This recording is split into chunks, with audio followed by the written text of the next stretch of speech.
এই মুসলিম জাতির একেবারে ক্লিয়ার মেসেজ দিয়ে দিতে হবে, যেই দল হন আর যেই নেতা হন।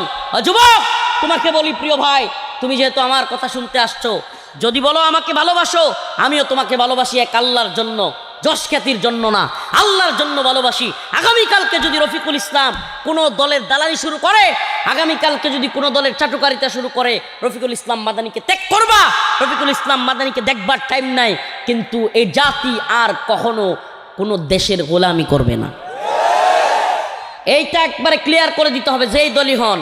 আর একটা প্রশ্ন, বাংলাদেশে যারা আলেম ওলামাদেরকে জেলে নিয়েছে, আলেম ওলামাদের কাপড় টেনে খুলেছে, আলেম ওলামাদেরকে হত্যা করেছে, শহীদ করেছে, যারা বাংলাদেশে হেলিকপ্টার থেকে গুলি করেছে, ছোট ছোট বাচ্চা ছেলেদেরকে গুলি করেছে, যারা হাজার হাজার মা বোনকে, হাজার হাজার ছাত্র জনতাকে গুলি করে শেষ করে দিয়েছে, সেই সমস্ত খুনি জালেমদের কোনো ক্ষমা নাই।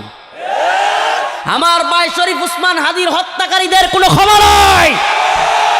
আমরা একেবারে দায়িত্বহীন কণ্ঠে বলতে চাই, আমার ভাই কবরে, খুনি কেন বাহিরে? এই বলেন, আমার ভাই কবরে, খুনি কেন বাহিরে? আমার ভাই কবরে, হাদি ভাইয়ের রক্ত বৃথা যেতে দেব না।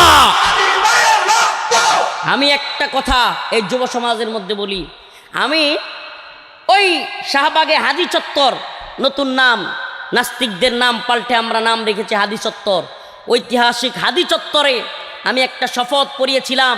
হজরতুল আল্লাম হজরত মাওলানা মুফতি জসিমউদ্দিন রহমানী দামাত বরকাতুহুম, উনি জুমা পড়িয়েছিলেন। জুমার পর হাজারো জনতাকে সামনে নিয়ে একটা শপথ করিয়েছিলাম, হাদি ভাইয়ের বিচার না হলে আমরা ঢাকার রাজপথ ছাড়ব না। প্রিয় ভাইরা আমার, কিন্তু ছেড়েছি কেন জানেন? আজকে আপনাদের সামনে বলি, এদেশে ক্ষমতা পিপাসু রাজনীতিবিদরা জনগণের মধ্যে একটা কথা ছড়াইয়া দিচ্ছে যে হাদি ভাইয়ের বিচারের দাবিতে যারা আন্দোলন করতেছি আমরা নাকি নির্বাচন বানচাল করতে চাই। কথাটা চিন্তা করছেন? মানে ক্ষমতার চেয়ার দরকার। আমরা আপনাদের সব পক্ষকে বলছি, আমরা নির্বাচন বানচাল করতে চাই না। আমরা এই জন্য আন্দোলন থেকে সাময়িক চুপ আছি। বাংলাদেশে 12 তারিখের পরে যেই দলই ক্ষমতায় আসুক, হাদি ভাইয়ের বিচার না করলে বাংলাদেশের সারা দেশে 64 জেলায় আন্দোলন করা হবে।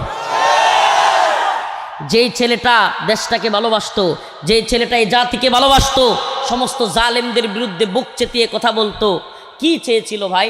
ছোট্ট একটা জিনিস বলেছিল, আমি ইনসাফের পক্ষে লড়াই করতে গিয়া, যদি দেশের পক্ষে, ইনসাফের পক্ষে লড়াই করতে গিয়ে আমার যদি জীবনটা চলে যায়, আমার কোনো দুঃখ নাই, কিন্তু এ জাতির কাছে আমার একটাই চাওয়া, এ জাতি যেন আমার হত্যার বিচারটা অন্তত করে। আমার প্রশ্ন, আজকে দেখেন এত ইশতেহার দিচ্ছে, বিভিন্ন দল বিভিন্ন কথা বলছে, কিন্তু আমরা দেখতে পাচ্ছি কেউ এই কথা বলছে না যে 12 তারিখের পরে আমরা ক্ষমতায় আসলে সাথে সাথে হাদি হত্যার বিচার করা হবে। আশ্চর্যের বিষয়। তাহলে কি দিল্লির সেবাদাস হওয়ার জন্য হাসিনার মতো আপনারাও রেডি হয়ে আছেন? দিল্লির গোলামি করবার জন্য যদি বাংলাদেশে রেডি হয়ে থাকেন, হাসিনা তো 16 বছর গেছে, নতুন করে আর 16 দিন যাওয়ারও সময় পাবেন না। এটা মনে রাখবেন, বাঙালি একটা জিনিস বুঝে গেছে, আর কিছু বুঝুক আর না বুঝুক, যে বাংলাদেশে শরীফ উসমান হাদি ভাই হত্যা হয়, 6 ঘন্টার মধ্যে খুনিকে গিয়া পাওয়া যায় ভারত। বুঝতে বাকি নাই, বাংলাদেশের সবচাইতে বড় শত্রু হলো ইন্ডিয়া। শহীদ আল্লামা সাইদি রহিমাহুল্লাহ, আমরা মনে করি আল্লাহ তাকে শহীদ করেছেন। আল্লামা সাইদি রহিমাহুল্লাহর সাক্ষী এক হিন্দু বেটা, হিন্দু লোক সাক্ষী, ওই হাইকোর্টের সামনে তারে ফিরোজপুর থেকে ধরে নিয়ে আসছে। ওই বলছে যে তুমি হাইকোর্টে গিয়া বলবা যে সাইদি সাহেব ছিল রাজাকার, আমাদের পরিবারের অনেক লোকরে মারছে, আমার পরিবারের লোকেরা মারছে, এই সাক্ষী দিবা, বলবা যে আমরা সাইদি সাহেবের বিচার চাই। শিখাই আনছে, বুঝছেন? ফিরোজপুর থেকে শিখাই আনছে যে আমরা সাইদি সাহেব রাজাকার, আমাদের এলাকায় অনেক মানুষরে মারছে, আমার পরিবারের লোকেরাও মারছে, হ্যাঁ, আমরা তার ফাঁসি চাই। এখন হাইকোর্টের সামনে আইসা ওই লোক, হিন্দু লোক, নামটা কি? শুকরঞ্জন বালি। মাশাল্লাহ, শুকরঞ্জন বালি কয় কি, না হুজুর খুব ভালো মানুষ আছেন, আমি কমু না। সুবহানাল্লাহ বলবেন না? বাস্তব ঘটনা বলছি। হুট করে এই লোককে হাইকোর্টের সামনে থেকে গুম করা হয়েছে, নাই উদাও। এই লোক পরবর্তীতে দেখা গেছে তাকে পাওয়া গেছে ইন্ডিয়া। কোথায় পাওয়া গেছে? আমার প্রশ্ন প্রিয় ভাইরা আমার, সুকরঞ্জন বালি গুম হয় হাইকোর্টে বাংলাদেশে, পাওয়া যায় ইন্ডিয়া। হাদি ভাইয়ের খুনি খুন করে বাংলাদেশে, পাওয়া যায় ইন্ডিয়া। হাসিনা খুন করে বাংলাদেশে, পাওয়া যায় ইন্ডিয়া। আসাদুজ্জামান খান মালকায়া হয়ে যায় কামাল, এই মালখোর খুন করে বাংলাদেশে, পাওয়া যায় ইন্ডিয়া। বোঝা গেল সমস্ত বাংলাদেশের খুনি সন্ত্রাসীদের গডফাদার এবং সেফ এক্সিট দেওয়া রাষ্ট্রের নাম হলো India. Mother of India, mother of mafia. India হলো সমস্ত সন্ত্রাসীদের বাপ মা। প্রিয় ভাইরা আমার, বন্ধুগণ আমার, বুঝতে বাকি নাই এরা বাংলাদেশে হকপন্থীদেরকে, বাংলাদেশে তাওহীদপন্থীদেরকে, বাংলাদেশপন্থীদেরকে এরা শেষ করে দিতে চায়। ঠিক কি ঠিক না? মুসলমান, এটা এক ভয়াবহ পরীক্ষা, এটা এক ভয়াবহ পরীক্ষা। এই পরীক্ষা খুবই আজীব এক পরীক্ষা। এই পরীক্ষা কেন কঠিন? এই যুব সমাজকে বলি, হিন্দুত্ববাদীদের এখনো পর্যন্ত বাংলাদেশে ব্যাপক জাল বিস্তার করে বসে আছে।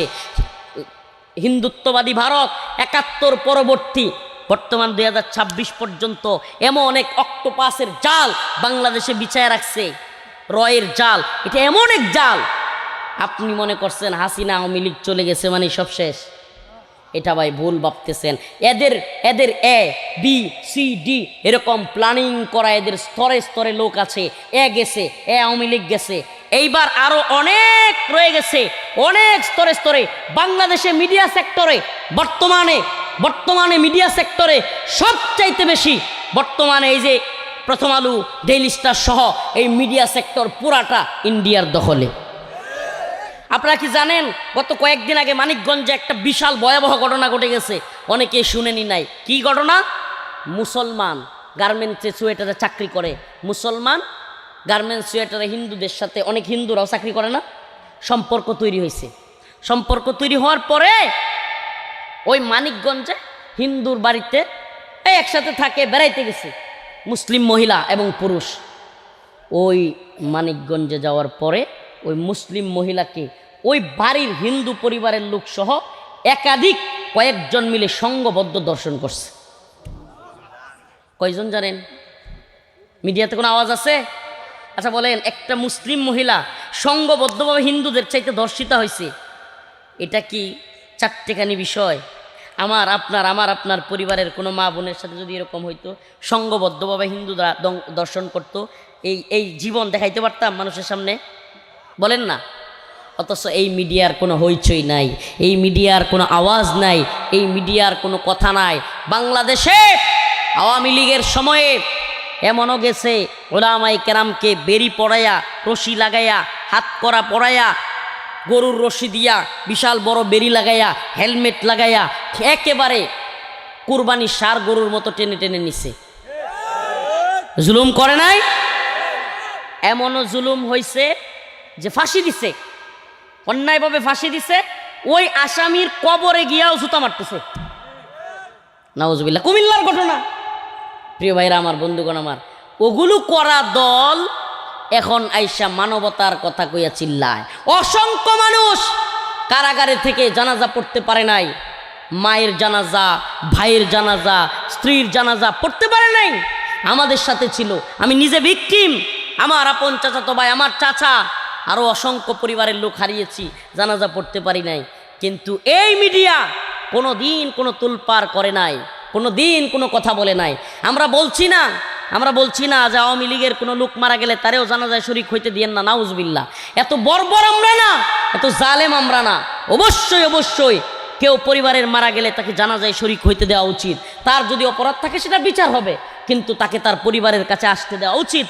বিচার হলেও তাকে অবশ্যই। কিন্তু আমাদের বক্তব্য হলো, এই যে মিডিয়ার কারসাজি, একজনের বেলায় একবারে তুলপাড়, একটু পর পর আপডেট, মায়া কান্না, আর অন্যদের বেলায় নীরব নিস্তব্ধ। হিন্দু মহিলাকে ধর্ষণ করা হচ্ছে, সেখানে কোনো কথা নাই। মুসলিম মহিলাকে ধর্ষণ করা হয়েছে, কোনো কথা নাই। এই ভণ্ড মিডিয়া দেখবেন, কোনো এক হিন্দু মহিলার কপালে টিপ দেয়া নিয়ে কোনো কিছু হয়েছে, উরি বাবা, মুখ কান বরাবর হা করে কথা বলবে। এই শয়তানের দল তখন হাত করিয়া মুখ বড় বড় করে কথা বলবে। হিন্দু মহিলার টিপ নিয়ে এই গেল গেল, মানবাধিকার গেল, সংখ্যালঘু নির্যাতন হয়ে গেল। এই শয়তানের দল এরকম করবে। আর অসংখ্য আলেম নির্যাতিত হচ্ছে, অসংখ্য আলেম কারাগারে পড়ে আছে। এগুলা নিয়ে এদের কথা বলতে শুনবেন না। প্রিয় হাজিরিন, এ কথাগুলো কেন বলছি? এগুলা প্রত্যেকটা বিষয় আমাদের জন্য পরীক্ষা, এমন এক ভয়াবহ পরীক্ষা আমাদের জন্য অপেক্ষা করছে। আমি নির্দিষ্ট কোনো দলের পক্ষে আপনাদেরকে যাইতে বলি না, ভোট দিতে বলি না। আমার কথা শুনলে তো আপনারা তাজ্জুব হয়ে যাবেন। এই যে গণতন্ত্র, এই গণতন্ত্র কুফর, এই গণতন্ত্র শিরিক, এই গণতন্ত্র ঈমান বিধ্বংসী। যেই গণতন্ত্রে বলে সমস্ত ক্ষমতার মালিক জনগণ, আর ইসলাম বলে ইনিল হুকমু ইল্লা লিল্লাহ, সমস্ত ক্ষমতার মালিক একমাত্র। হুকুম চলবে কার? বিধান চলবে কার? যদি আল্লাহর বিধানে সুদ কি কথা বলেন, এখন যদি আল্লাহর বিধানে সুদ হারাম, সংসদের সামনে যদি কেউ বক্তব্য দেয়, সংসদের সামনে আইন পাস হচ্ছে, বাংলাদেশে সমস্ত সুদের ব্যাংকগুলোতে লাইসেন্স দেওয়া হবে, সুদকে হালাল বলা হচ্ছে, যারা যারা এই প্রস্তাবের পক্ষে আছেন হা বলেন। এখন কিছু লোক হাত তুলছে, এখন সংসদের স্পিকার বলতেছে হা জয়যুক্ত হয়েছে, হা জয়যুক্ত হয়েছে।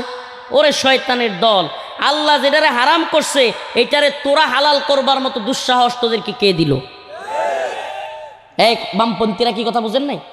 কথা বলেন না কেন? আল্লাহ যা হারাম করেছে তা হালাল করবার মতো দুঃসাহস তারা কোথায় পেল? এই জন্য আমি বলি, ভোট কেন্দ্রে যাবেন, যাই সিল মারবেন, সিল মাইরা আল্লাহর হালালগুলোরে আপনার নেতা হারাম করবে, আল্লাহর হারামগুলোরে ইচ্ছা মতো হালাল করবে। কি মদ? কি মদ? মদ কি? সুদ, পতিতালয়, তিনটা কইলাম, কয়টা? মদ, পতিতালয়, সুদ, হারাম। হারাম যে কোন অন্ত সবাই আরবি শিক্ষা লাইছেন, আরবি গেলাইছেন। হারামের বাংলা অর্থ কি? হ্যাঁ, অবৈধ। হারামের বাংলা অর্থ কি?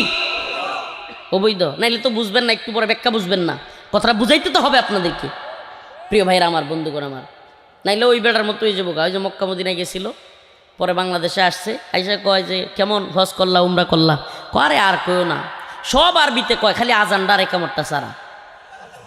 হ্যাঁ, এগুলা বুঝছে। প্রিয় ভাইরা আমার, বন্ধুগণ আমার, তো যে কথা বলতেছিলাম, হারাম শব্দের বাংলা অর্থ কি? অবৈধ। অবৈধ কি? হালাল। হালাল শব্দের বাংলা অর্থ কি? বৈধ। এখন আপনাদের যদি বুঝে আসে, বাংলাদেশে মদ বৈধ না অবৈধ? বৈধ। রাষ্ট্রীয়ভাবে মদের লাইসেন্সের বার আছে, গুলশানে আছে, বাড়িধারায় আছে, আপনাদের গফরগাঁওয়ে আছে কিনা জানি না, ময়মনসিংহ থাকতে পারে, বিভাগীয় শহরে আছে মদের বারের লাইসেন্স দেওয়া। আমার প্রশ্ন, আল্লাহ যা হারাম করেছেন তা হালাল করার বৈধতা দেওয়ার এই পাওয়ার এই সংসদের এমপিদের আছে? ইসলাম কি দিছে তাদেরকে? পতিতালয়, পতিতালয়, দৌলতদিয়া সহ আর অনেক পতিতালয়ের লাইসেন্স বাংলাদেশে দেওয়া আছে। আমার প্রশ্ন, আল্লাহ তাআলা জিনাকে হারাম করছেন না হালাল? অবৈধ। তাইলে যা হারাম তাকে সংসদে গিয়ে হালাল করার ক্ষমতা কারো আছে? সুদ। সুদ আল্লাহ বলছে হাল্লাল্লাহুল বাই'a ওয়া হাররামার রিবা, ক্রয় বিক্রয় হালাল, সুদ হারাম। তাইলে আল্লাহ যা হারাম করেছেন তাকে হালাল করার অধিকার কি কারো আছে? যে কয়েকটা কথা বললাম, তিনটা বিষয়। আল্লাহ সুদ হারাম করছে, তারা সুদের ব্যাংকের লাইসেন্স দেয়। আল্লাহ মদ হারাম করছে, তারা মদের বার খুলে দেয়। আল্লাহ পতিতালয় হারাম করছে, জিনা ব্যভিচার হারাম করছে, তারা পতিতালয়ের লাইসেন্স দিয়ে দেয়। আল্লাহ কইছে জিহাদ ফরজ, তারা কয় জিহাদ জঙ্গিবাদ। আল্লাহ কইছে বালেগ হইলে বিয়া শাদী করতে পারবো, তারা কয় বাল্য বিয়ে হারাম। কি কয়? হ্যাঁ, বাল্য বিয়া বলতে কোনো বিয়া নাই। বাল্য বিয়া আবার কি? যেই ছেলে বালেগ হইছে ওই ছেলেরা আল্লাহ পাওয়ার দিছে বিয়া করার, তুমি কেডা? কথা বলেন না। যেই মেয়েরে আল্লাহ রেহেমে শক্তি দিছে, জরায়ুতে শক্তি দিছে বাচ্চা ধারণ করার, তুমি কেডা তারে বাল্য বিয়ে বলার? আমার প্রশ্ন, বাল্য বিয়ে বইলা বিয়ে বন্ধ করো। স্কুল কলেজ ভার্সিটি ফাঁকি দিয়া পার্কের চিপায় চাপায়, গাছের চিপায় চাপায়, বিভিন্ন হোটেলে, রেস্টুরেন্টে, বিভিন্ন জায়গায় গিয়া যখন আকাম কুকাম করে, একটা ছেলে একটা মেয়ে মিলামেশা করে ওই বাচ্চা ডাস্টবিনে ফেলে রাখে, তখন তো তোমাদেরকে দেখি না কাউকে গ্রেফতার করতে। উল্টা বাল্য বিয়ের নামে কাজীকে গিয়ে গ্রেফতার করে। এটাই তো সবচাইতে বড় হারাম, এটাই তো সবচাইতে বড় অবৈধ। কি যুক্তি দেয় রে মায়ের বা? যুক্তি দেয় যে না, হুজুররা বুঝে না, হুজুররা আপডেট হতে পারছে না, প্রগতিশীল হতে পারছে না, হুজুরদের বুঝ কম, অল্প বয়সে বিয়ে করলে বাচ্চা কাচ্চা হলে আকল কম হয়, এই হুজুরদেরকে কে বুঝাবে? ওরে বাবা রে বাবা, অল্প বয়সে বিয়ে করলে কি কম হয়? বাচ্চার কথা কয় না, গবর মানুষ কথা কই না কেন বেড়ায়? আকল কম হয়। শেখ হাসিনার মা শেখ ফজিলাতুন্নেসা শেখ মুজিবের লগে বিয়ে হয়েছিল 9 বছরে। কয় বছর? কথা বলেন, কয় বছর? শেখ হাসিনার আকলে কম পড়ছে? শেখ হাসিনার আকল কম হইছে নাকি এক আকলে পুরা দেশ 17 বছর বাজ্যে খাইছে? তাইলে এই যে খুরা যুক্তি একটা দেয় যে অল্প বয়সে বিয়ে দিলে কি হয়, নাউজুবিল্লাহ, জ্ঞান বুদ্ধি কম হইছে। প্রিয় ভাইরা আমার, উল্টা দেখা গেছে যেই সমস্ত ছেলে এবং মেয়েরা দ্রুত অল্প বয়সে বিয়ে করে, এদের সন্তানরা জ্ঞানী হয়, বিচক্ষণ হয়, মা বাবাও হৃষ্টপুষ্ট হয়। প্রিয় ভাইরা আমার, বন্ধুগণ আমার একটা প্রশ্ন, আমারে সৃষ্টি করলো কেডা? আপনারে, আমাদের সবাইরে রিজিক দেয় কেডা? পালে কেডা? এই বাতাস দিছে কেডা? আসমান, জমিন, আগুন, চন্দ্র, সূর্য, সব কিছু দিল আল্লাহ। সূর্য না উঠলে জমি ধান হইব? ধান পাকবো? কথা কয় না? রাত না হইলে ঘুমাইতে পারবাম? সারাদিন যদি খালি দিন তাহে মানুষ পাগল হয়ে যাবো। প্রিয় ভাইরা আমার, বন্ধুগণ আমার, এই সব কিছু দিল আল্লাহ, আর বিধান মানবো হাসিনার। সব কিছু দিল আল্লাহ, সব কিছু পারেন আল্লাহ, বিধান মানবো ডক্টর মোহাম্মদ ইউনূসের। প্রিয় ভাইরা আমার, বন্ধুগণ আমার, একথা কেন বলছি? আবারও বলছি, এই পরীক্ষাগুলো আমাদের সামনে এখন হাজির হয়েছে, এই পরীক্ষাগুলো এখন আমাদের সামনে। আরে আমার আল্লাহ একটা মেয়ের জরায়ুতে বাচ্চা নেওয়ার মতো তৌফিক দিল, আল্লাহ বালেগা বানায় দিল, একটা ছেলেরে বায়ু কি বলে তার বালেগ বানায় দিল, আল্লাহ তাআলা সে যৌবন দিয়ে দিল, আর আল্লাহ তাআলা তারে বাবা বানানোর মতো যোগ্যতা দিয়ে দিল, অথচ তার বিয়ের বয়স হয় নাই। এর চাইতে বড় ফাইজলামি আর কিছু হইতে পারে? আপনারা তো কইলে অবাক হয়ে যাবেন, আল্লাহ মাফ করুক। আমার বাবুর বয়স 15 মাস। কয় মাস? আল্লাহ যদি রহমত করে 15 বছর হইতে দিয়া আমার যদি আল্লাহ বাঁচায় রাখে, ইনশাআল্লাহ বলেই রাখি, আল্লাহ তাআলা তাকে যে প্রথম বালেগ হওয়ার প্রথম যেই রেহেম তারে যেটা পাওয়ারটা দিবে, এটার প্রথম যেন তার স্ত্রীর সাথে কাজে লাগাইতে পারে। কারণ হারাম কাজে ব্যবহৃত হইতে পারবে না। হারাম কেন করবে আমার সন্তান? প্রয়োজন হলে হুজুর তাইলে পড়াশোনা করবে, আমার বউ পড়বো, আমার ছেলেও পড়বো, সমস্যা আছে কোনো? প্রিয় ভাইরা আমার, এই কথাগুলো কেন বলছি জানেন? এই দুশ্মনের দলেরা এই একটা দিককে খেয়াল কইরা আমার রসুলকে নিয়ে কটূক্তি করে। আম্মাজান আয়েশাকে আল্লাহ রসুল 9 বছরে বিয়ে করছে, এই কথাটাকে খুঁটা দেওয়ার জন্য এই দুশ্মনের দলেরা বাল্য বিয়ে নাম দিছে। আমার রসুলকে ছোট করতে চায়, আমার রসুলকে বুঝাইতে চায়, দেখছো নাউজুবিল্লাহ এত বড় নবী অথচ ছোট বাচ্চারা বিয়ে করছে। চিন্তা করছেন? এই জন্য বাল্য বিয়ে নামক কোনো বিয়ে নাই।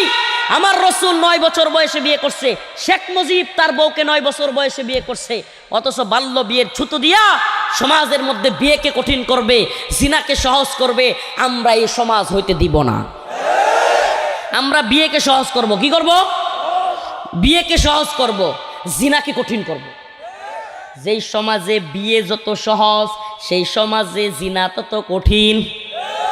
যেই সমাজে বিয়ে যত কঠিন, ওই সমাজে জিনা তত সহজ।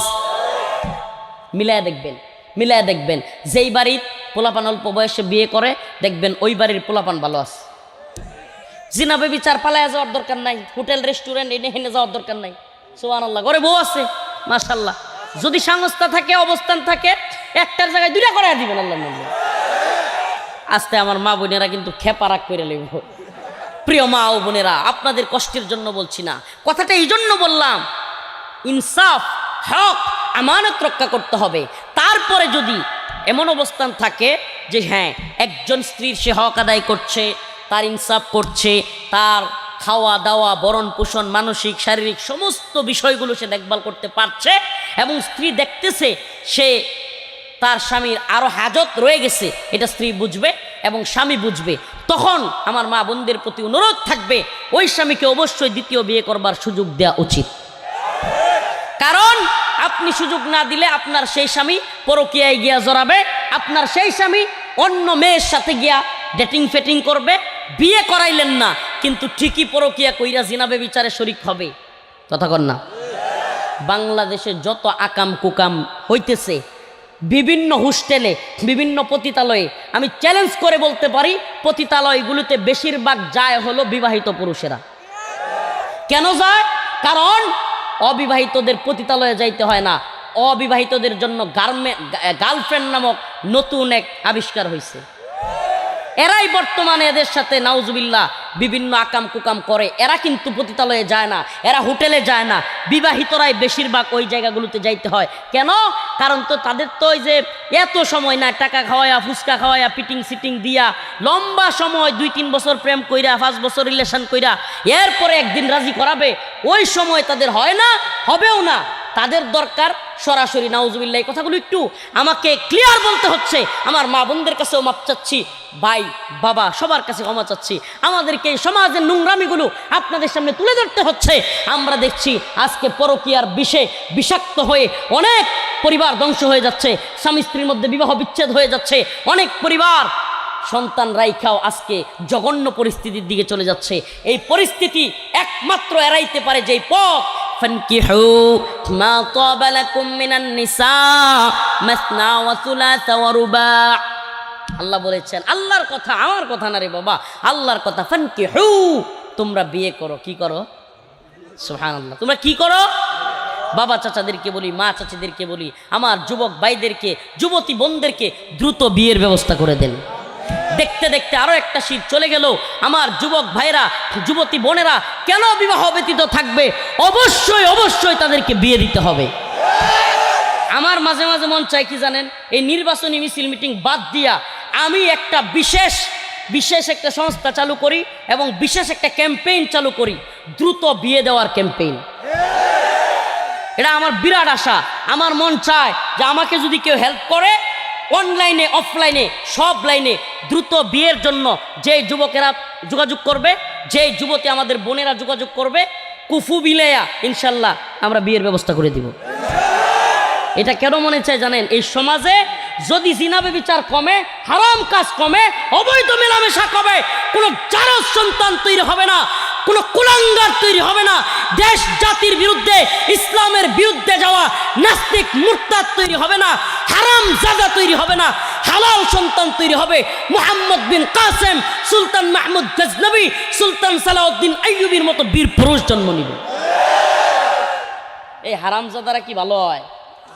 যেগুলোর মা বাবা অবৈধ মেলামেশা করে, পেট যেই মায়েরার, যেই বোনেরার পেট পর পুরুষ দেখে, ওই পেট থেকে কি আব্দুল কাদের জিলানী হবে? ওই পেট থেকে হুসাইন আহমদ মাদারি হবে? ওই পেট থেকে শামসুল হক ফরিদপুরি হবে? চ্যালেঞ্জ করে বললাম হবে না।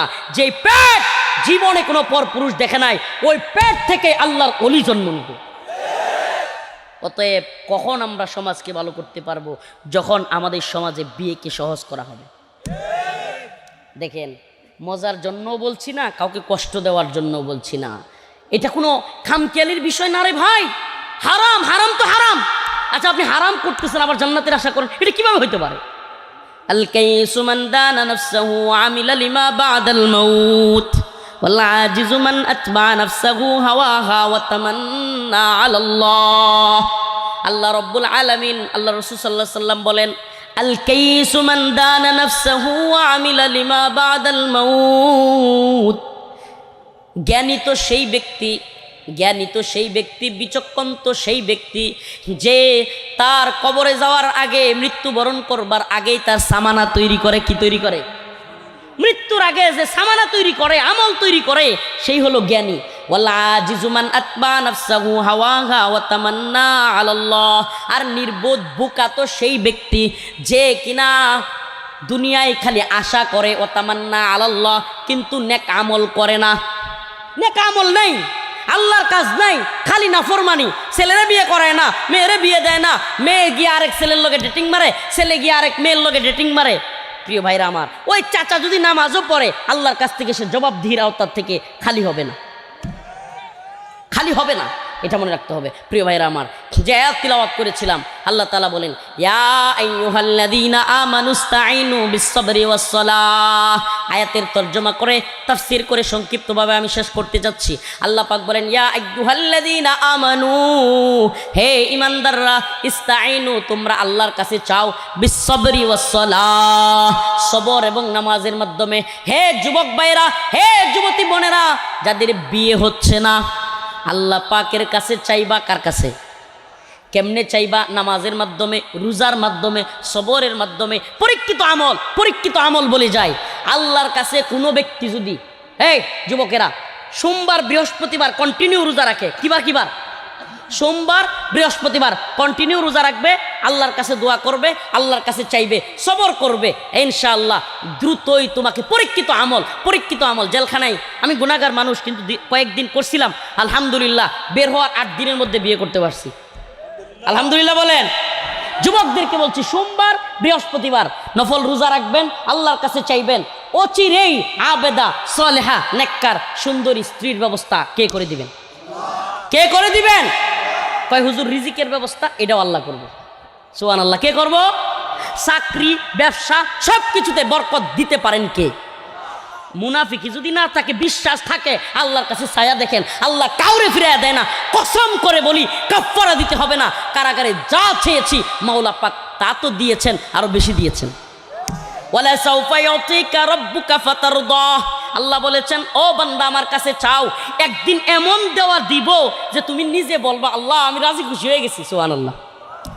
আল্লাহর কাছে বলি, আল্লাহ আমি রাজি খুশি হয়ে গেছি, আলহামদুলিল্লাহ। সন্তান আল্লাহ তাআলা আমাকে দিয়েছেন, সুন্দর ফুটফুটে ছেলে। প্রিয় ভাইরা আমার, এরপরে আল্লাহ বলতেছেন, ওয়ালা তাকুলু লিমান ইউক্তালু ফি সাবিলিল্লাহ। এই শেষ করে দিব, এই যুবক কথা কম। ওয়ালা তাকুলু লিমান ইউক্তালু ফি সাবিলিল্লাহি আমওয়াত বাল আহইয়া। আল্লাহ বলেন, যারা আল্লাহর পথে জীবন দেয়, যারা দ্বীনের জন্য জীবন দেয়, যারা শহীদ হয়, তাদেরকে তোমরা মৃত বলিও না, বাল আহইয়া, তারা তো জীবিত, তারা মরে নাই। আল্লাহ রসুল বলেন, আল্লাহ যে বলছে বাল আহইয়া, আল্লাহ রাস্তায় জীবন দিলে মরে না। দুনিয়াতে তো দেখলাম তারা মরে যায়, তাদের আত্মা চলে যায়, তাদেরকে কবরে রাখা হয়। তাইলে আল্লাহ যে বললেন বাল আহইয়া, তারা মরে না, করবেন ওই জিন্দিগির নাম হলো বারজাখ। আল্লাহর রসুল বলেন, বারজাখের জিন্দিগি এত সুন্দর জিন্দিগি, আল্লাহ পাক এই দুনিয়া থেকে এই মানুষটার যে শহীদ হবে, তার আত্মাটাকে জান্নাতের একটা সবুজ পাখির মধ্যে ঢুকাইয়া দিবে। জান্নাতের সবুজ পাখিটা উড়তে থাকবে, ঘুরতে থাকবে, যেখানে মন চাই যেতে থাকবে, যা মন চাই খাইতে থাকবে, গুইরা গুইরা আল্লাহর আরশের ল্যাম্প পোস্টের নিচে গিয়া বসবে। আল্লাহর আরশের ল্যাম্প পোস্টের নিচে গিয়ে বসবে। মালিক ডাক দিবে, বান্দা আর কি চাও? বান্দা বলবে, মালিক আর কি চাইবো, সব তো দিলেন, চাওয়ার চাইতে বেশি দিলেন। সুবহানাল্লাহ। ওই মুসলমান যুবক, শহীদ হইতে চাও তো ইনশাআল্লাহ?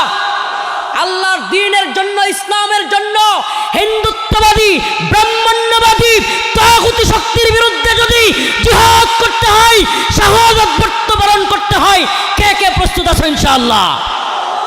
লিল্লাহি তাকবীর। নাসরুম মিনাল্লাহ ওয়া ফাতহুন করিব ওয়া বাশশিরিল মুমিনিন। আসসালামু আলাইকুম ওয়া রাহমাতুল্লাহি ওয়া বারাকাতুহু। যেই ড্রাইভার আমার ভাই আমার গাড়িটা চালায় নিচ্ছিল, আমার মামাতো ভাই রজব ভাই, আমার সমবয়সী কিংবা একটু বড়, আমার এই রজব ভাই আজকে এই 2-3 মাস আগে চলে গেছে দুনিয়া থেকে, আমার সমান। এমনিতেই হঠাৎ করে বুকে ব্যথা, মারা গেছে। তো এই তারাকান্দায় এমন অবস্থা হয়েছে যে রাস্তা আটকে দিছে, শত শত মানুষ থানার সামনে ঘেরাও করছে। 5 আগস্ট আপনারা কি ভুলে গেছেন? অল্প সময় তো, ভুলে যাওয়ার কথা না তো।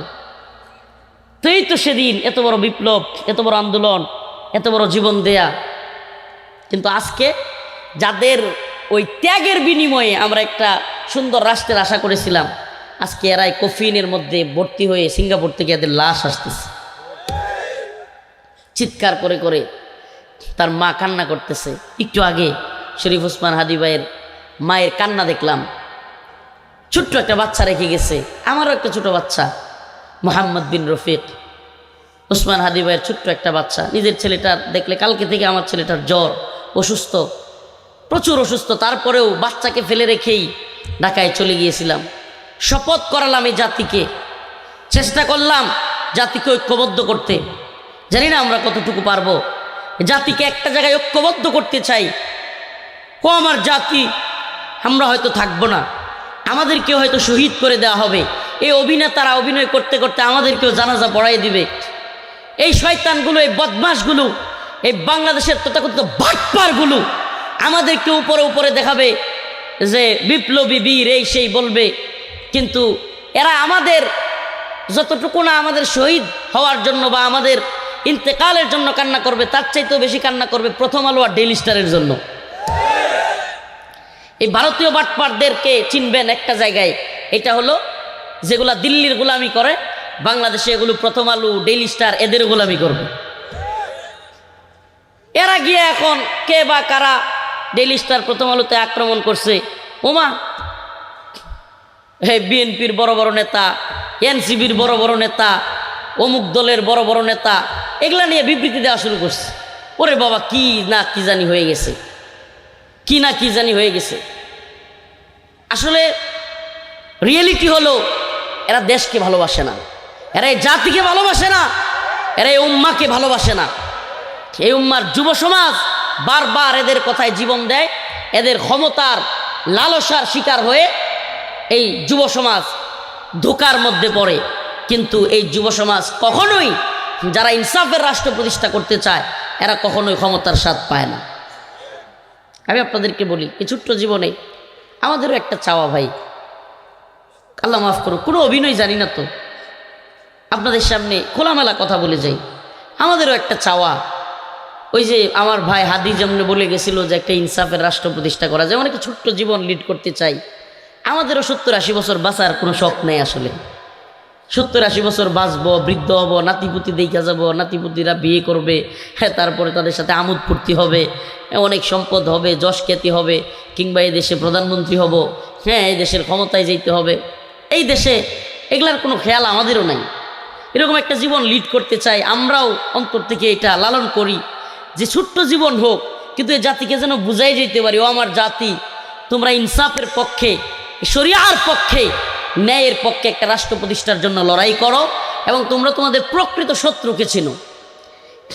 বিশ্বাস করবেন কিনা, মনে হয় 100-200 না, মনে হয় 400-500 মাহফিলে হিন্দুত্ববাদী ভারত এই বাংলাদেশের সবচাইতে বড় শত্রু, এটা বোঝানোর চেষ্টা করছি। কত টক শোতে, কত বক্তৃতায়, কত সেমিনারে, কত ওয়াজ মাহফিলে, যে এই দেশের ইসলামের, এই বাংলাদেশের ভূখণ্ডের ইসলামের সবচাইতে বড় শত্রু হলো এই হিন্দুত্ববাদী ভারত।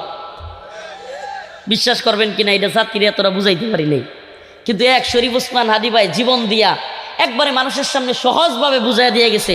ওয়াজ দরকার হয় নাই, আওয়াজ দরকার হয় নাই, বক্তৃতা সেমিনার দরকার হয় নাই। শরীফ ওসমান হাদি ভাই জীবন দিয়া বুঝাই গেছে আমাদের এই দেশের সবচাইতে বড় দুশ্মন এবং শত্রু হলো ভারত।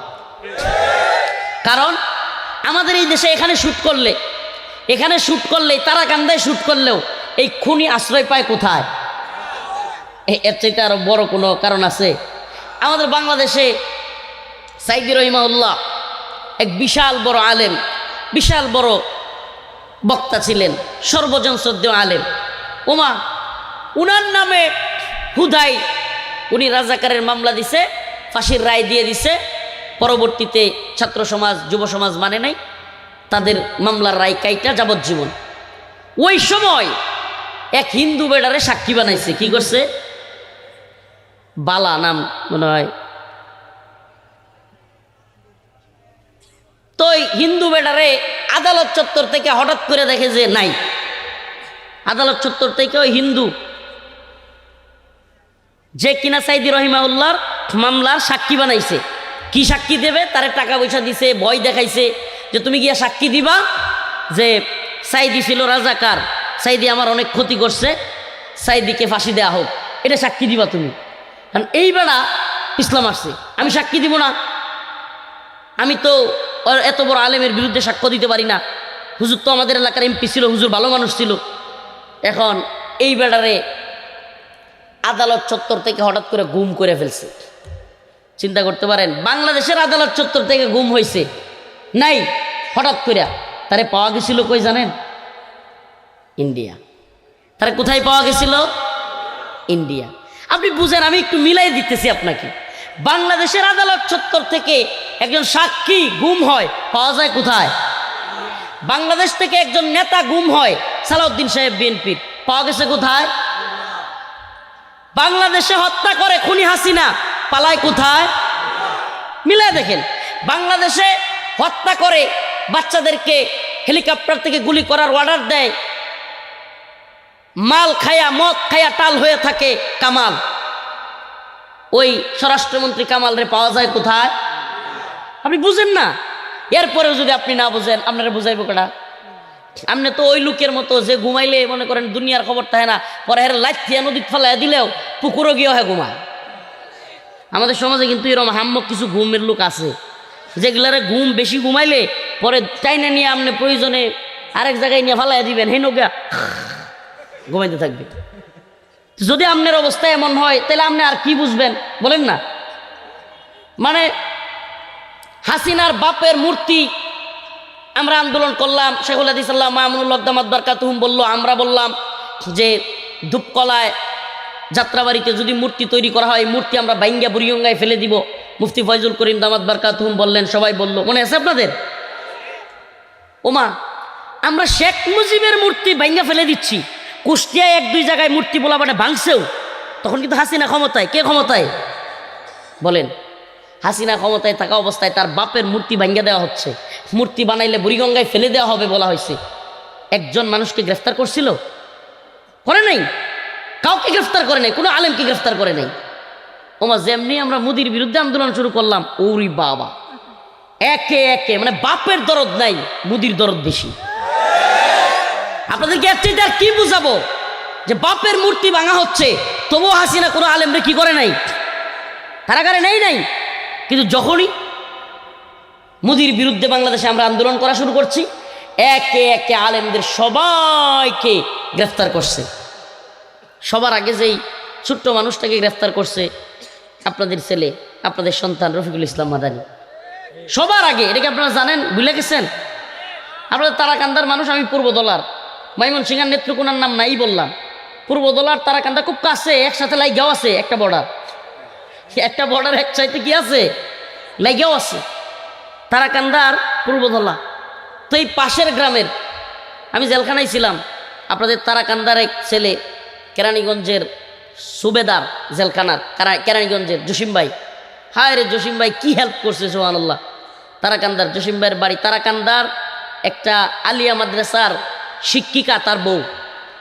তো জসিম ভাই আমাদেরকে কেরানীগঞ্জ কারাগারে, আমাকে, শেখুল হাদিস আল্লাহ মামুনুল হক দামাত বারকাতুহুমকে নিজে, ওই আপনার যখন আমাদেরকে খাবার, নষ্ট খাবার দেওয়া হইতো, পোকাওয়ালা ভাত দেওয়া হইতো, খুব কষ্ট দেওয়া হইতো ওই সময়টাতে, তারাকান্দা সন্তান জসিম ভাই, জানি না তারা কোন এলাকায় বাড়ি, খেয়াল নাই, ওই আপনার সুবেদার কেরানীগঞ্জ কারাগারে, এখন মনে হয় ভাই নাই, আমাদেরকে এই ছোটো ছোটো চালের ভাত দিয়ে যাইত, গরুর গোশত দিয়ে যাইত নিজে।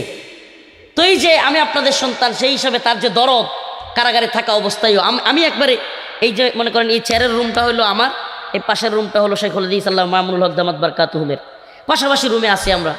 শাইকের খারাপ লাগলে আমার রফিক এটা গজল গাও, রফিক একটু তিলাওয়াত করো, এরকম বলতো। তো ওই জায়গায় জসিম ভাই আমাদেরকে খুব হেল্প করছে। কেন বললাম? যে দেখেন, দিন শেষে আমি আপনাদের সন্তান, খুব কাছের, আপনাদের এই সন্তানকে 2021 সালে বাড়ি থেকে তুলে নিছে। 2021 সালের 28শে মার্চ আমাকে ঢাকায় গ্রেফতার করা হয়েছিল হরতালের দিন। ওই দিনের পরের দিন 29শে মার্চ সম্ভবত আপনাদের তারাকান্দায় বয়ানও করছিলাম আমি, তারাকান্দা থানায়, এগুলো আমার খেয়াল আছে, ভুলে যাইনি। তারাকান্দা থানার পাশে নিষিদ্ধ ছিল আমার বয়ান, তবুও আমি বয়ান করেছিলাম। ওসি সহ সব আমাকে বয়ান করতে দিবে না, পুরাপুরিভাবে ঘেরাও করছিল, তবুও আমি বয়ান করেছিলাম, কথা বলেছিলাম। গ্রেফতার হয়েছিলাম কিন্তু ঢাকায়, 4 ঘন্টা গ্রেফতার ছিলাম, আবারও ছাড়ছে আমারে। আবার 6-7 দিন পরে 6 এপ্রিল রাত 2টার দিকে আমার বাড়ি থেকে আবার তুলে নিয়েছিল। কথাগুলো কেন বলছি ভাই, ওই যে 6 এপ্রিল রাতে তুলে নিয়েছিল আমারে, সর্বপ্রথম বাংলাদেশের কোনো আলেমকে তুলে নেওয়া 2021 সালে। এরপরে 7 তারিখ সম্ভবত রাত্রে, কয় তারিখ, 6 তারিখ রাতে আমার ধরে নিয়েছে, 7 তারিখ রাত্রে সম্ভবত গোয়েন্দা সংস্থা আমাকে জিজ্ঞেস করতেছে, হুজুর বলতে পারবেন আপনারে সবার আগে কেন ধরা হয়েছে? গোয়েন্দা সংস্থার লোকেরা কোট করছে, কোট একবারে কোট করছে। আমার জাতি খুব মনোযোগ দিয়ে শুনবেন, আমি আজকে মানে সত্যি বলি, চিৎকার করা বা ওইভাবে কথা বলার মুড নাই, বা আমার বিশ্বাস করেন আমি সুবহানাল্লাহ, মানে আমরা হতাশ না, এটা মনে করবেন না, কষ্টে জর্জরিত, আমি হতাশ না ইনশাল্লাহ। আমি স্বপ্ন দেখি, আল্লাহর কাছে কাবার গিলাপ ধরে দোয়াও করছি, হতাশ আমি নই। সেই বাংলার জমিনে একটা বিপ্লব আমি ছোট্ট মাদারি ঘটায় দিব ইনশাআল্লাহ। এই দেশ জাতিকে ইনশাআল্লাহ সাথে নিয়ে একটা শরিয়ার রাষ্ট্র, একটা ইনসাফের রাষ্ট্র প্রতিষ্ঠা করে ইনশাআল্লাহ। আল্লাহর কাছে সেই স্বপ্ন দেখি, সেই দোয়া করি, সেই স্বপ্ন নিয়ে আগায় যাচ্ছি ইনশাআল্লাহ। আমরা হতাশ নই, আমরা পরাজিত মানসিকতার লোক না, আমরা ভয়ে চুপসে যাওয়া মানসিকতার লোক না। তো আমারে জিজ্ঞেস করতেছে যে হুজুর আপনারা সবার আগে কেন ধরা হয়েছে বলেন তো? আমি তো বুঝছি, তারপরেও বলতেছিলাম না। আমি বলছি যে আসলে বলেন আপনারা কি জন্য? হুজুর আপনারা দুইটা একটা টেস্ট করতেছি। টেস্ট কি করতেছি? যে আপনারা দুইটা দেখতেছি হুজুরদের প্রতিক্রিয়া কেমন হয়। হাসতেছেন, খুব এটা খুব খুব সিগনিফিক্যান্ট, মানে একবার খুব গুরুত্বপূর্ণ পয়েন্ট। এই পয়েন্টটা আপনার মাথায় রাখতে হবে। এই পয়েন্ট যদি দেশ জাতিকে ভালোবাসেন, ন্যূনতম ভালোবাসা থাকে, আর যদি মনে করেন হুজুর এই মাহফিল আইসি আরিফ বিন আবিব সাহেব তো ওর বক্তার নাম শুনছি, আইসি ভাইরাল বক্তা 2 জন দেখে যাই, সকালে হিরির টাইটটা রে উৎসস রে উৎসস দানকে তো যাইতে না রে, এই এখনো গরু ঢুলে বেরিয়েছিস না, এই চিন্তা যদি আপনার ভিতরে থাকে আপনারা কেমনে বোঝানো আমার সম্ভব না। এই যুব সমাজকে বলি ভাই, শুধু চিন্তা ওই কি কয় এগুলাই করো না, দুনিয়াবি চিন্তাই করো না। নিজে একটা মসজিদে খতিব হন লাগবো, আর ইমাম হন লাগবো, কিছুটি হাদিয়া পাওয়ান লাগবো, ঘর সংসার চালানি লাগবো, একটা বিয়া হরণ লাগবো, একটা ভালো বউ লাগবো। এই যদি হয় তোমার চিন্তা ভাবনা, তাইলে তোমার আমরা বের করতে পারবো না এই চিন্তা থেকে। উপায়ও নাই তোমাকে বের করার। প্রিয় যুব সমাজ, তোমার দিকে তাকায় আছে জাতি। যৌবন যার, যুদ্ধে যাবার সময় তার। পৃথিবীর ইতিহাস সাক্ষী, যখনই যুবকরা গর্জে উঠেছে, পৃথিবীর কোনো পরাশক্তি তাদেরকে থামাইতে পারে নাই। পৃথিবীর কোনো জালেম তাদেরকে রুখে দাঁড়াইতে পারে নাই, ব্যর্থ করতে পারে নাই। 24 সাল আবারও প্রমাণ হয়েছে, যারা বলতো শেখের বেটি পালায় না, যারা বলতো পালাবো না, সবগুলো মিলে পালাইছে। প্রমাণ হয়েছে যুব সমাজ গর্জে উঠলে, দালালি যদি না করে, শোনেন বুইরাগুলো দালালি করে, বাটপারি করে, বড় নেতা মুরব্বীরা কষ্ট পায় না, আমি আপনাদের মুরব্বীদের বলছি না, বড় বড় দলের বুইরাগুলো এরা দেখবেন যে দালালি করে, বাটপারি করে, কিন্তু ছাত্র সমাজ, যুব সমাজ বিক্রি হয় না। করাচ্ছে বুইরা যেগুলো হয়ে গেছে না রাজনীতিতে, যেটি করাচ্ছে মুরব্বী, এটিও বাটপার হইতে পারে। কিছু কিছু অনেক যে এনসিপির বা বিভিন্ন দলের এটি করাচ্ছে মুরব্বী হয়ে গেছে গা, এখন বিয়ে শাদী কইরা এই বাটপারের দলেরও এখন অনেকের চিন্তা ভাবনা শুরু হয়ে গেছে কাজে, এই আমি যদি একটু সিস্টেমে চলি তাইলে তো বিএনপির মনোনয়নটা মনে হয় আমি পাইলাম, এমপিটা হয়ে যাবো গা, তাইলে তো সুখ আর সমৃদ্ধি ভরা। আমি আপনাদেরকে বলি, কোড আন কোড বলছি, একাধিক বড় বড় দলের সুস্পষ্ট নমিনি দেওয়ার জন্য, নির্বাচন করবার জন্য আপনাদের এই ছোট্ট মাদানিকে যারা মনে করে ছোট্ট হুজুর, আমাকে একাধিক দলের বড় বড় লিডার, সর্বোচ্চ লিডাররা পর্যন্ত বলেছে, নাম বলতেছি না, সর্বোচ্চ লিডার পূর্বদলের একটু খবর নিয়েন। এই ছোট্ট আপনাদের সন্তানকে সর্বোচ্চ দলগুলোর বড় বড় নেতৃত্ব তাদের একবার হাইকমান্ড থেকে বলছে। এগুলোকে তোয়াক্কা করি না আমি, কারণ এই দেশ জাতির স্বপ্ন দেখি, কোনো দলের গণ্ডির ভিতরে ঢুইকা দলের সামসামি আর সাটুকারিতে লিপ্ত হইতে চাই না।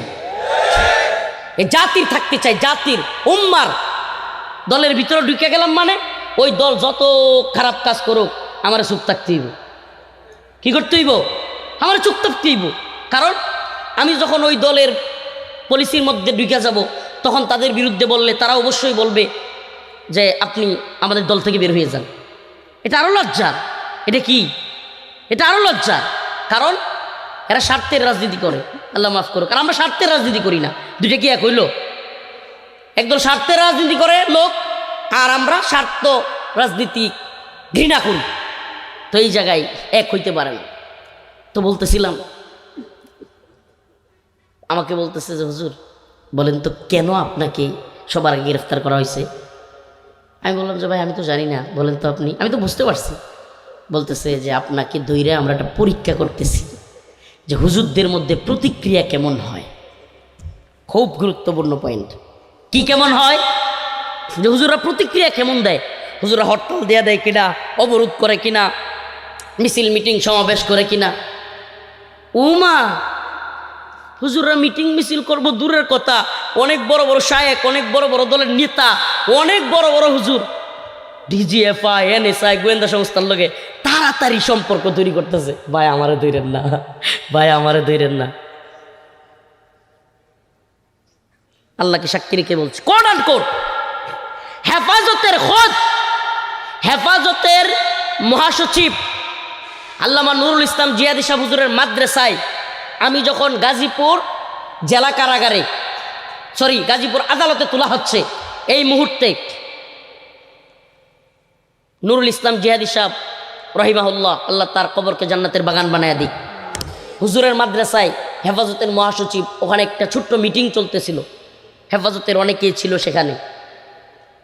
একজন নাইবে আমির, দেখেন আমি গাজীপুরে বন্দি, ওখানকার খবর কেমনে পাইলাম? ওই মিটিংয়ে থাকা একাধিক লোক আমার সাথে বলছে, একাধিক। এক নাইবে আমির বইলে বসছে কি জানেন? কইটা বেশি বুঝে, বেশি লাফায়। চিন্তা করছেন? হেফাজতের নাইবে আমির কি বলে বসছে? আমাকে গ্রেফতার করছে, বন্দি করছে, বাড়ি থেকে আমার মার কাছ থেকে তুলে নিছে। এই মুরব্বী কি কয়? বিশাল বড় বক্তা, বিশাল বড় নাইবে আমির, নাম বলবো না, বইলে বসছে কি যে বেশি লাফালাফি করে, বেশি বুঝে। আমাদের এক উস্তাদ ওই মিটিংয়ে ছিলেন, উনিও হেফাজতের বড় একজন লিডার। উনি বইলা বসলেন, উনি একটু রাগ করলেন, বললেন এটা আপনি কি বললেন? এটা আপনি বলতে পারলেন? সে আমাদের ছাত্র, সে আমাদের সন্তান, সে যদি কোনো ভুল কইরাও থাকে আমরা তার বিচার করব, তারা আমরা ডাকবো, তারা আমরা দুই কথা শাসন করব। এই জন্য কি হাসিনার কাছে, হাসিনার সরকারের প্রশাসনের কাছে আমরা তারা তুলে দিব? সুবহানাল্লাহ। উস্তাদ ছাত্রের প্রতি মায়া আছে তো এই জন্য বলছে। ওমা 20 থেকে 25 দিন যাইতে পারে নাই, হঠাৎ করে জেলখানার ভিতরে, কোথায়? জেলখানার ভিতরে ওই নাইবে আমিরের সাথে আমার সাক্ষাৎ। সুবহানাল্লাহ। 20 থেকে 25 দিন, মানে এই হুজুর তো মনে করছিল যে রফিক বেশি বুঝে, বেশি লাফায়, এই জন্য খালি রফিককে ধরছে, আম করে ধরবো না। 20 থেকে 25 দিন পরে ওই হুজুর জেলখানায়। প্রিয় ভাইরা আমার, এই একটা ঘটনা আপনাদের সামনে বলছি এজন্য, আজকে যেই নেতা, বড় নেতা বাংলাদেশে চিন্তা করতেছে যে হাদি তো মারা গেছে, হাদি একটু করা বেশি কথা বলতো, বেশি আগ্রাসী হয়ে গেছিল, কাউরে পড়ুয়া করতো না, কাউরে তোয়াক্কা করতো না, কোনো দলের দালালি করতো না, এই জন্য শরীফ ওসমান হাদি টার্গেট হয়েছে। আমি তো সবার লগে মিলিয়ে চলি, হ্যাঁ, আমি তো সামনে এমপি হয়ে যেতেছি, সামনে মন্ত্রী হয়ে যেতেছি, আমার আর দাবায় কেডা?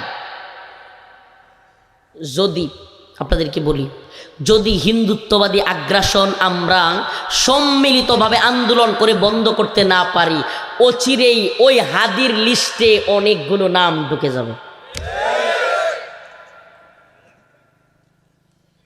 হাদির লিস্টে লম্বা লিস্ট অলরেডি রেডি আছে, স্নাইপারদের কাছে অলরেডি লম্বা লিস্ট রেডি, কিন্তু যাদের নাম রেডি এরা সহদালালি করতেছে। আস্তাগফিরুল্লাহ।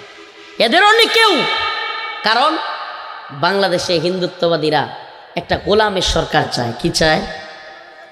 গোলাম, যে তাদের কথায় উঠবে বসবে, তারা যা বলবে তা করবে, যা মানা করবে তা করবে না, তারা যা বলবে, তারা যদি বলে যে আমাদেরকে ট্রানজিট দাও দিবে, তারা যদি বলে করিডোর দাও দিবে, তারা যদি বলে সরকারকে বন্দর দাও বন্দর দিবে, তারা যদি বলে আমাদের জন্য পদ্মা সেতু ওইদিকে বানাও, খুলে দাও, রেল লাইন খুলে দাও, আমাদের এই ভারতের ট্রেন ঢুকবে, তোমাদের বুক ছিঁড়ে ত্রিপুরায় যাবে কলকাতা থেকে দিবে।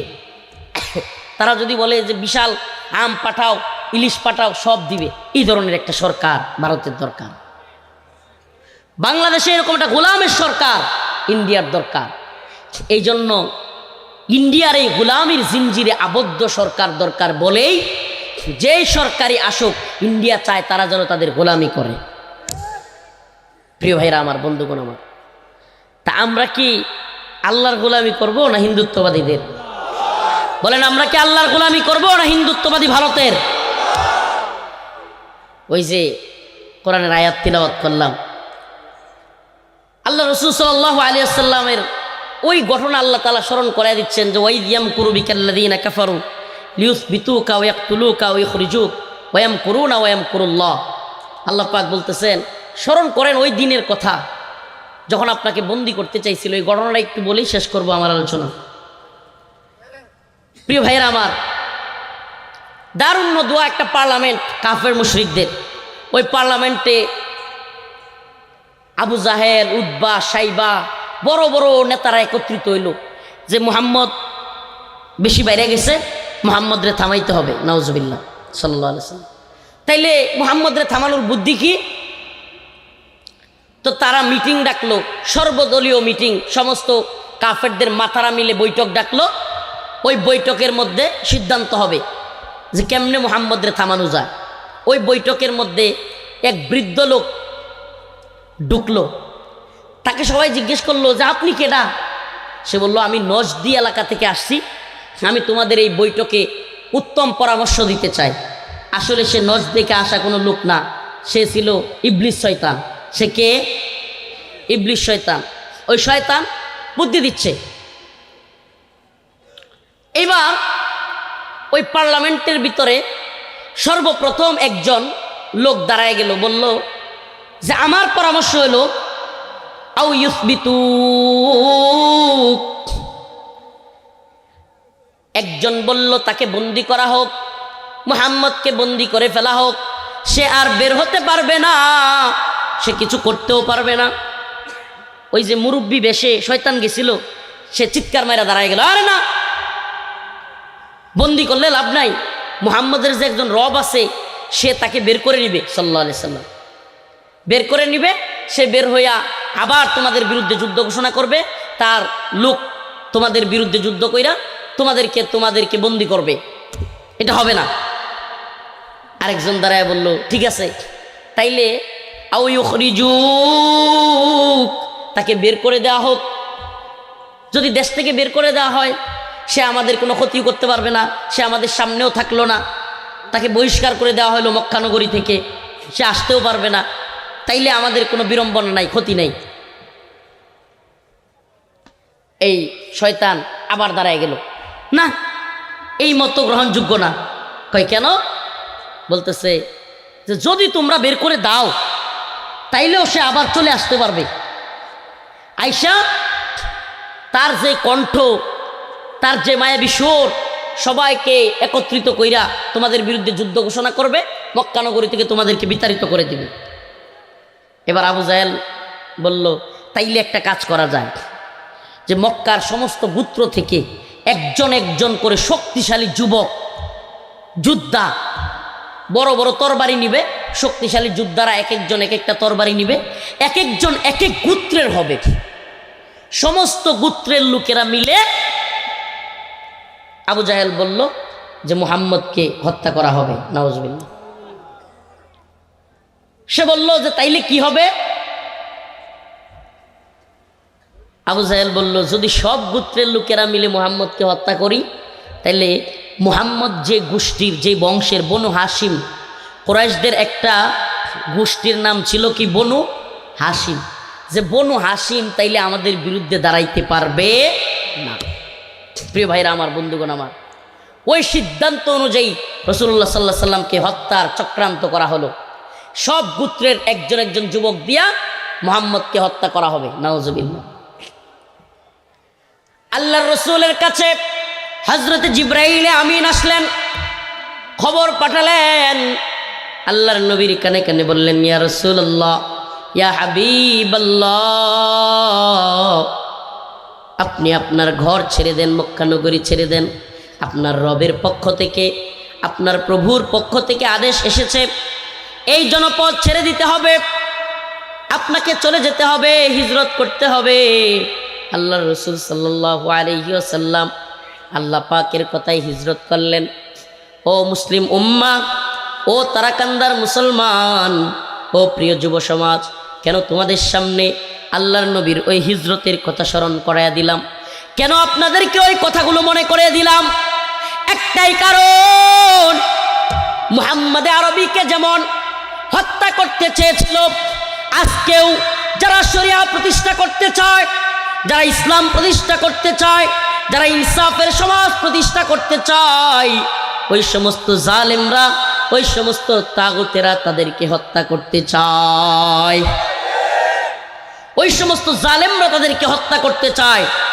কিন্তু আমরা শপথ করি, ও তারাকান্দার যুব সমাজ, ময়মনসিংহের যুব সমাজ, আসো আমরা শপথ করি, আমরা শপথ করি, আল্লাহকে জানাই, হে আল্লাহ, আপনাকে সামনে রেখে শপথ করছি, হিন্দুত্ববাদী আগ্রাসন যদি বাংলার জমিনে চলে, আর কোনো যুবককে বাংলার জমিনে শহীদ করা হয়, ইনশাআল্লাহ প্রয়োজন হলে এই ভূখণ্ড রক্ষা করবার জন্য, এই দেশকে রক্ষা করবার জন্য, এই উম্মাহকে রক্ষা করবার জন্য, এই দ্বীনকে, শরিয়াকে বুলন্ডিত করবার জন্য প্রয়োজনে আমরা হাতে অস্ত্র তুলে নেব ইনশাআল্লাহ।